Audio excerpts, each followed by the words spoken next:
Let's start with how you came to be in the military in the first place. Well, my dad was a 24-year-old military man, and I've got 5 brothers and 2 sisters, and all but 2 of them went in the service. It was kind of, in our family, was kind of an expected thing. And so I joined the reserves when I was in my junior year of high school, and started college the next year. In fact, I tried to go to West Point, but General Harold K. Johnson, who soon became Chief of Staff, his son Bob, got the appointment. Surprise, surprise. Good friend of mine, but he did get it, and then later he moved to Villanova, so he decided to quit that and went to VMI, and I kid him about that all the time. But anyway, I was commissioned and in the reserves. Then at the end of my junior year of college, I was called to active duty for Viet Nam. And at that time, I joined the regular Army because I wasn't really impressed with the reserves and what was going on with the reserves at the time. So I joined the regular Army and went to Fort Belvoir for Engineer Officers Basic Corps. I was a combat engineer. And then from there to Germany. Supposed to be in Germany 4 years, but 18 months later, I ended up in Vietnam. And Germany was quite a cush assignment. They forced me to play football while I was there, and I really objected to that, yeah. Okay, where did you go to boot camp? I was an enlisted man for 5 years. I went to boot camp at Fort Jackson, South Carolina, and then to Fort Gordon, Georgia for AIT. And my officer's boot camp was at Fort Belvoir, Virginia, the Engineer Officers Basic course. And the first boot camp, the enlisted boot camp, was in the regular Army? It was in the regular Army, yes. Yep. Okay, so you went from boot camp to advanced infantry training. Right. And where did you go from there? From there, I went back to reserves in Kansas, and I was there, like I said, until the end of my junior year of college. I was commissioned in 60, let's see, in 67. I was just 21 years old. In fact, I just barely was old enough to be commissioned. You had to be 21, and I'd turned 21 in March. I think June. That's how I ended up in the service. Okay. What was your first duty station? My first duty station was at out in Colorado, Fort Carson, Colorado. And that's where I joined the regular Army out of Fort Carson. They immediately sent me to Fort Belvoir for training and then assigned me over in Europe with the, it was called the USAR, UARG. And what that group did is they took care of all the equipment that was mothballed over in Europe, that in case something popped up over there again, the troops wouldn't have to bring gear with them. They just, just came over. We issued them the gear, and they went from there. So you maintained all the pre-position combat stores. Right, right. And how long was that? 18 months. Did they let you serve that entire 18 months? Did they what? Did they let you stay there the entire 18 months? Oh, yes. It was supposed to be 4 years, but I was there the entire 18 months. I was playing football, so I didn't spend a lot of time in the warehouses. I was traveling all over Europe playing football. For each Army base had its own team. So at the 18-month point, that's where they sent you to Vietnam? I volunteered for Vietnam. Volunteered? Yeah, my father-in-law was dying of cancer, and my wife we tried to get the Red Cross to send her home to be with him, and they wouldn't do it because they had to have what day is he going to die, or when do you expect, and at that time they didn't know, so I volunteered for Vietnam to get my wife back home, and she didn't know about that until after I got off active duty and we're back at home, and she got a copy of my records that I got for VA, and happened to be going through it when she found out that I'd volunteered. So, what was her reaction at that point? She started crying. She was, And from that point on, she always called me her hero. Yeah, she got to see her dad for 4 weeks. 4 weeks after we got to Emporia, Kansas, he died, and a week later, I was on my way to Vietnam. That's pretty profound. Yep, yep.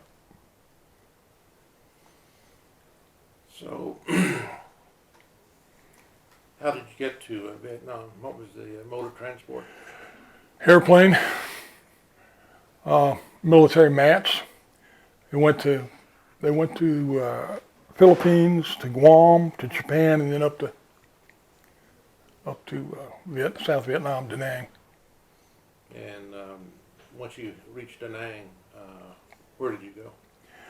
Well, I was there in Da Nang for a week for training, in-country training, and they gave me a choice of three different choices. One was which unit you wanted to be in, and I asked them which unit seeing the most action because I wanted to do something. They said, well, the 101st up in Quan Tri, and I said, okay, that's fine with me. And then I asked them a couple other questions, and I answered all of those had to deal with where the combat was, basically.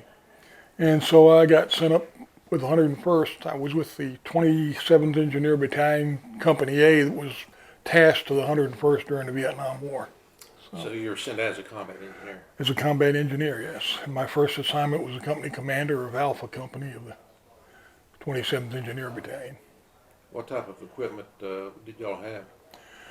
Oh, we had a bridge platoon, we had a heavy or a light equipment platoon, and we had a regular combat engineer unit that did explosives and landmines, and I had 4 platoons. Bulldozers? You know? Bulldozers, yeah, we had bulldozers, we had front loaders, we had, and then I had a light equipment company attached to me that had the big old scrapers. So you're pretty heavy duty. Yeah, we were pretty heavy duty. Yeah.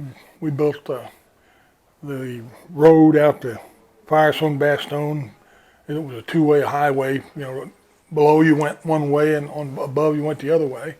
And we built a road out there, and we maintained the fire bases. And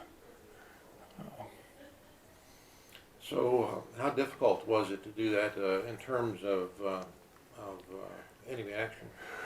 you had to pretty well have infantry out there with you when you were out there working, because we were putting it across the Perfume River, and every once in a while Charlie would take pot shots at us. So, and in fact, some of my men, the one platoon that I had, when the others were working with the heavy equipment, were setting a perimeter up around it to keep them off.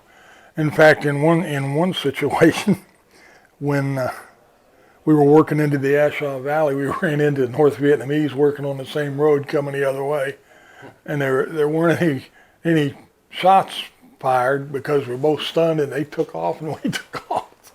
So it was we were ready to get involved with them, but they took off, so we just let them run. That's pretty remarkable. Yep.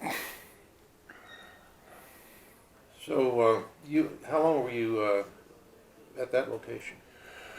That was base camp for 13 months that I was there, but I had a platoon up at Camp Evans, which was even further north. During the monsoons, we went up to Hue and had to reinforce the bridge across the Mekong River because it was the water was rising real high and it was starting to break apart. We had to go up there and do that. And then in February of '71, my company, along with some attached units, I was put in charge of what they call the Tiger Task Force, and we went up to Quezon Son, rebuilt the airfield that the North Vietnamese had pretty much damaged when they attacked the Marines in '68. We put down what they call AM-12 runway. We cleared out the minefields in the places that they needed cleared out for our infantry that came in after us In fact, my first platoon was the first one in there. They airdropped them into Khe Sanh, and they had a couple of firefights before the infantry showed up. So, but we redid, the land clearing platoon attached to me, cleared all the dirt out, flattened out, got it rolled where it was, and then we put the MX-19 and the AM-12 airfield matting down on it. That's what they used to call March matting in World War II. Yeah, that's what they used to call March matting. Yeah. Were you jump qualified? Yeah, I was jump qualified. But that was it. I didn't jump after I got qualified. The 101st was, at that time, in fact, even now, they're air mobile, so they didn't make a lot of jumps. Now, the unit that I was with in Vietnam, attached to the 101st, is now at Fort Bragg with the 82nd, and they do jump with in fact, they have to make so many jumps a year. So, how long were you at that location?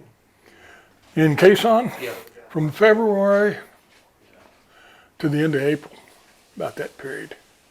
And the reason we got out of there is what it was. Lam Son 719 was where the South Vietnamese Army was supposed to go into Chapon, which was a supply depot along the Ho Chi Minh Trail, and American forces were supporting them. We had helicopter units up there, we had infantry up there, but we were basically in a support role. Well, that was supposed to be a permanent thing. Once they took the base, we were going to have some security up there to make sure the North Vietnamese didn't have, and the VC didn't have any more access to it. But the South Vietnamese unit went into Chapon and captured it, but then the North Vietnamese got involved in it. And when the North Vietnamese got involved in it, the South Vietnamese took off running. In fact, they ran out of Khe Sanh and left us stranded there because they had equipment along the road that they were just abandoning. Some of it they were throwing over this big canyon into the river below, and so we had to get out of there because we didn't have that many. Probably the Americans were maybe 3,000 to 4,000 total, and it was quite an experience. And of course, down at Long Bay, where a land clearing platoon was attached to me, was down at Long Bay at the same time, which is a little bit south and east of Khe Sanh. I had 9 people killed there in a attack by the VC, and it was rather unnecessary. They had been attacked early in the morning, and they always tell you in the military, if you're attacked and you fight it off, next thing you do is get ready for a counterattack. Well, the minute they fought the attack off and Charlie took off, the lieutenant, who was probably my best lieutenant, and 8 of his men went to a 3/4 ton truck, put down the tailgate, and started handing breakfast out. Charlie dropped a mortar right in the middle of the 3/4, killed all 9 of them. So it was kind of rough. That is rough. I got a telegram like 2 days later from his wife back in the United States. She just delivered a baby boy. And then, of course, I had to write the letter, Sorry about that. Of course, it went through channels. I mean, it didn't go direct. It went through channels, and they dressed it up, so no telling how they addressed it. That wasn't fun. No. No, not at all. So, where did you go at that point? After Khe Sanh? Yes. Back to Camp Eagle and road maintenance and Firestone Bastogne and Firestone Ripcord. We maintained the roads out to there. In fact, we put asphalt, and not asphalt, but MX-80 and MX-90 oil on the roads to harden them up. And of course, Ripcord at that time shortly after that was overrun by the Vietnamese. That was another one of our lucky to get away from situations. But we maintained QL1. We took care of things up in Hue.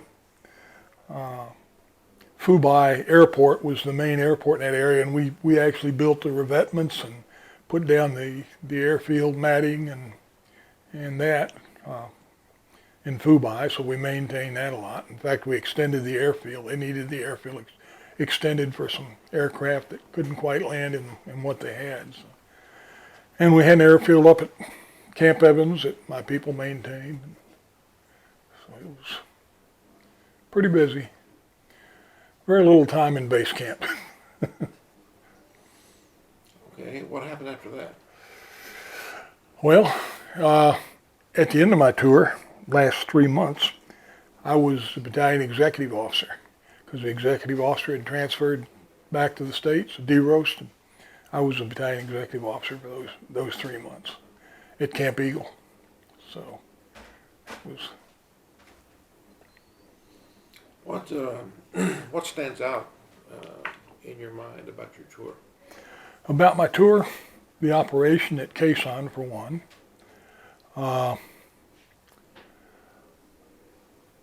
The problem that we had such stupid rules of engagement.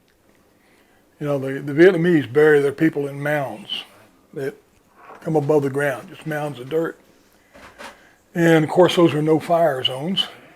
And Charlie would sit behind those mounds. We had like 150, 200 yards outside of our perimeter was this Vietnamese cemetery.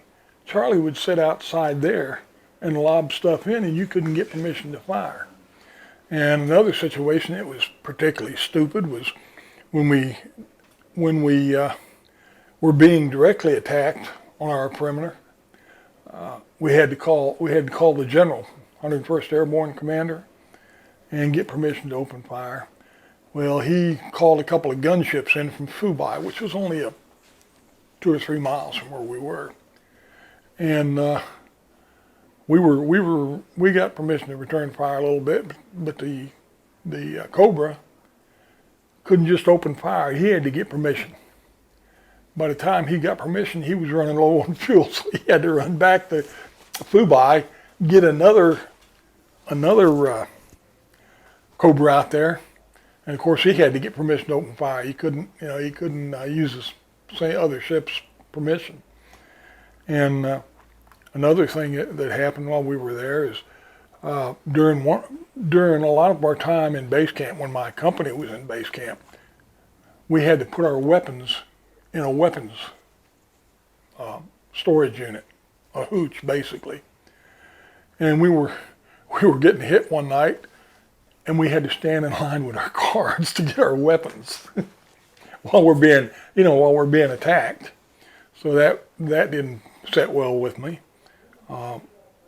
Another thing that really was stupid was up there at Khe Sanh, same way. We couldn't open fire without getting permission. And we had quad 50s on my perimeter, and I flat told my people to open up. When we got hit one night, I said, I'm not going to sit here and wait for permission. Another kind of a funny incident that happened is I was at Khe Sanh, and there was a helipad right outside the commanding general's headquarters, and he had a brand new helicopter, beautiful, leather seats and all, had just a very few hours on it. They landed on the pad. Well, my people were across the road that separated the minefield and them, and they were blowing some minefields out so the infantry could get out through there. And I told the major that was flying it, I said, you better get that thing off the ground. I said, if you don't get it off the ground, the overpressure will destroy that helicopter. He said, well, let me go in and talk to the general. So he went in and talked to the general. He came out and he said, the general said, no, that won't hurt it, go ahead. My people went ahead and blew the mine, and the doors of the helicopter went. And the general came out and he said, Captain Elliott, you saw that incoming and hit that helicopter, didn't you? I looked at him and said, yes, sir, anything you say. So, there there just wasn't a commitment on the part of the South Vietnamese to win that war. They wanted to be left alone to harvest their rice, and whatever.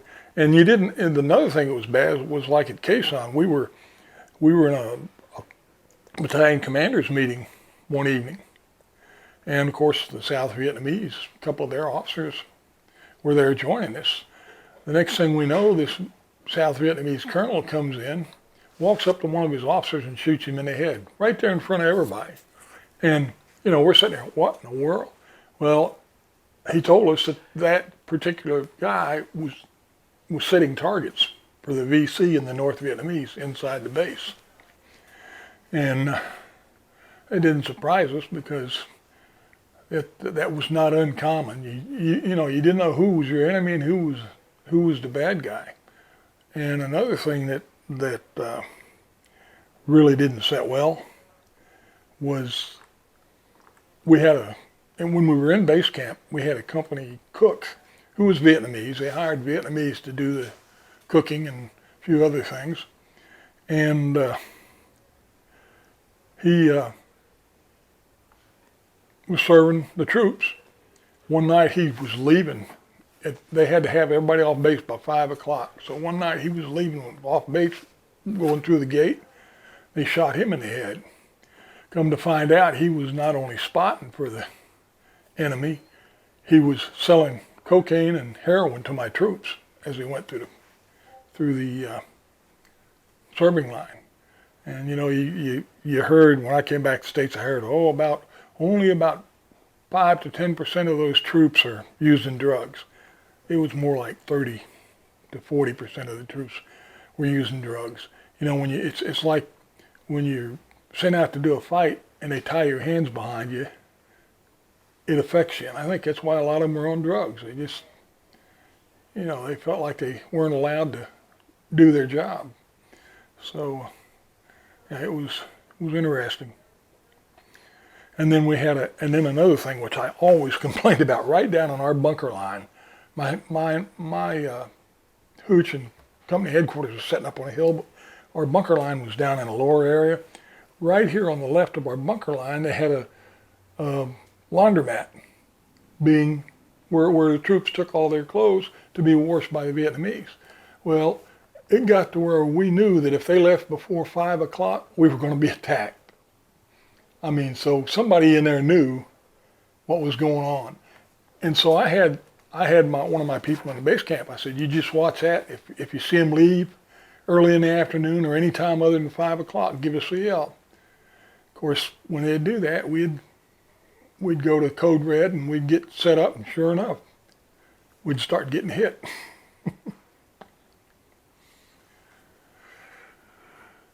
And then probably the closest I got to being killed was we were going across the High Band Pass. I was going down there with a few of my platoon people, my officers, to get the orders for the Lamb Sign operation. We didn't know at the time what we were going to be doing. And in fact, I had sent my wife a letter saying, I don't know where I'm going to be. We've got something coming up. I'll let you know when I'm allowed to give you any information. And we were going across the High Band Pass, which was straight up like this, and then all there was a road and there was a turnout. That was it. They'd cut right down. And also I was at the front of the convoy, as officers are supposed to be. And all of a sudden a bullet goes between my driver and me, busts the window on the Jeep. And I told everybody, highball it. And we called in the Navy. You could see the fleet offshore. We called in some Navy gunnery and they blasted the hill so we can get out of there without any other injury. But that sucker came close, because if you look at the trajectory over my right shoulder, it was like it came right over my shoulder. Something else. And talking about my wife, this thing was all a secret. Nobody was supposed to know about it. When I got home, I found out. She says, I knew where you were going. I said, what? She said, well, they were talking about Americans going into Quezon back in January. Going back into Quezon back in January. I thought, boy, real secret, huh? I mean, it was, that war was totally, and political. Golly, the politics were obvious over there. And of course, another thing that really upset me, I think it was Key was the last one, came to the States and died in California about 10 years ago. They found out he had over $1 billion in an offshore account that had been given to him to fight the war.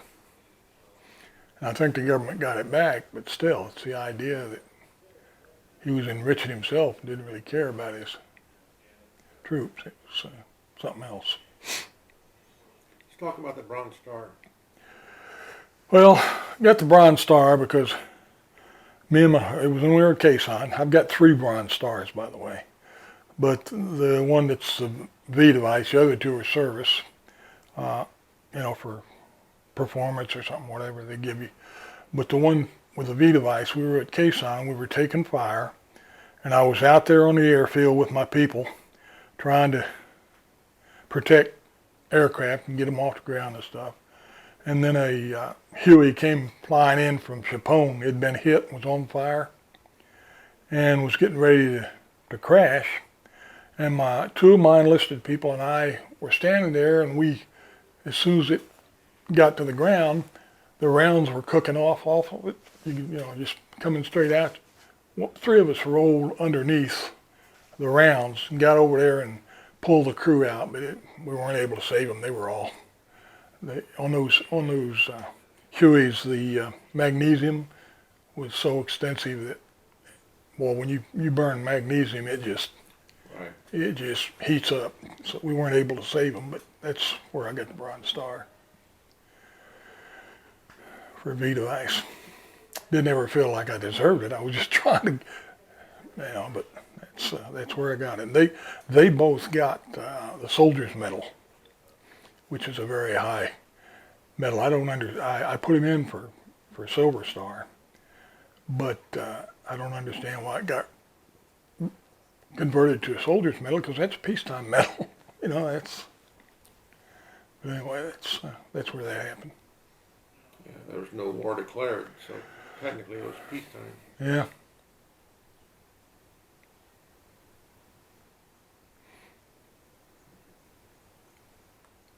So what else stands out in your mind about your tour?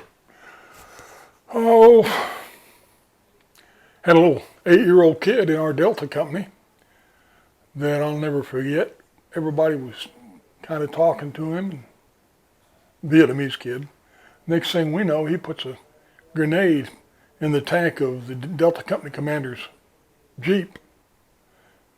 And fortunately, everybody saw it and scattered, but it blew the Jeep to Kingdom Come. Of course, the young kid was shot. They didn't want to. But that was, and then another thing up at Quezon that I'll never forget as long as I live. One morning after an attack, the South Vietnamese, the North Vietnamese and the VC especially, would get high on drugs before they'd try to come into an area. And they'd lay out there in those minefields for days, and you couldn't see them. They'd camouflage themselves, and then all of a sudden they'd show up. It was amazing, very disciplined troops. But had one come in that went up to a Huey, leaned up against it, and pulled the cords on his explosives. And as soon as we saw that happen, me and a couple of my men ran over there to see if any Americans were hurt. And I'll never forget this. This guy's head and torso was here. His legs were down here, and his intestines were all over the place. And that just, he may have been an enemy, but he was a human being, and that just doesn't sit with you well. And then another one that really shocked me is when we were under attack one time by North Vietnamese. There was a North Vietnamese captain that was killed, and my people were given the responsibility of picking up all the bodies, the North Vietnamese and the VC bodies, and burying them in a mass grave. So I was over there with my people who were putting them in the back end of a 3/4 ton truck. And I saw this billfold laying out on the ground, and I picked it up and looked at it, and there was a picture of this captain, and his wife was on his left side, and a little girl in a white lace dress sitting on their laps. Well, I opened my billfold, and I had a picture of my wife. My daughter was 9 months old when I went to Vietnam, and they're on my left side. And Lori, who lives here in Bridgeport now, was sitting on my lap, and I thought, for years I thought, my God, that could have been him picking my billfold up, and it just kind of, hits you that he's a human being too. I mean, it was just that thing has stuck in my head for many years because I thought, somehow I got through it. And I know how I got through it. Lord watched out for me because I was put in some situations that a lot of people didn't get through. So let's talk about some of those situations. Oh, the attacks at Quezon, of course. When we went out into the Asphalt Valley, because the Bastogne and Ripcord were both out in the Asphalt Valley, that was Charlie's area. I mean, you could expect to get hit out there. I had one of my people killed out at the bridge site while we were working on it. Had another situation that we'd go out from Camp Eagle when we were in base camp, and we would check those roads for mines. And we had infantry with us so that we could keep our mind on finding the mines. And this one infantry kid, we told him not to go out in front of us because we couldn't guarantee, we told him to stay on the sides and stay behind us and we'll clear it. Well, he went out front and stepped on a mine, and it blew his legs off. One of my people just pushed the skin from his abdomen up. They put the kid in the helicopter and took him to Fubai where they had a hospital, field hospital. And this kid absolutely kidded around and laughed until he died. I'd never seen anything like it. 18, 19-year-old kid. And that kind of sticks with you too when you see that. But he just, it was like he was making jokes. Nurses said they'd never seen anything like it. And the doctors came in when the nurses were in there and were going to pull the blankets back because they wanted to see it. And the nurses said, "You don't want to see that." So that was really, really tough. But the other thing I'll say, the nurses didn't get the credit they deserved for Vietnam. They did more to save lives than the doctors did. Not to say that the doctors didn't do their share, but the nurses worked their tails off 24 hours a day sometime. And really, they never got the credit they deserved. Finally, they have. I noticed they put a memorial in Washington, D.C. now for nurses. It was a long time coming. So. But, and then of course, when I left Vietnam, I was on a Flying Tiger airline, which was contracted to the U.S. And the seats were like right up against each other. I couldn't sit in one of them. My knees, I couldn't get in there. So what I would do, unless there was a fasten seatbelt sign, I would lay in the floor, sit in the floor. And as we were leaving out of Da Nang, we started drawing flak on both sides of that aircraft, and everybody's sitting there thinking, well, let's get this sucker. We didn't know if we were going to get out of there or not. Fortunately, the pilot put it up as strong as he could and got it out of there, but that wasn't I just thought to myself, can you imagine spending 13 months over here and getting knocked off when you're on your way home? That was the thought that was going through everybody's head. So let's talk about your departure from Vietnam. Well, the last day that I was at Camp Eagle, I went down into the command bunker and spent the whole darn day there because I didn't, there were so many guys. There was a guy from up in our area, was on one of the infantry, was a captain, went down to Da Nang to go home, and the base was attacked and he was killed down there. And of course, everybody heard about that, and I'm sitting there thinking, I told the battalion commander, I said, I'm going down in this bunker. I said, you give me a call when my aircraft is here. I flew on a C-130 from Phu to Da Nang. But the next morning, he got me up and he got my Jeep driver and had him take me over to Phu and got in the aircraft and went to Da Nang. And I sat there in that place where they set the passenger. It was nothing more than a giant Quonset hut. And I sat there with my duffel bag, and of course they go through your duffel bag and everything.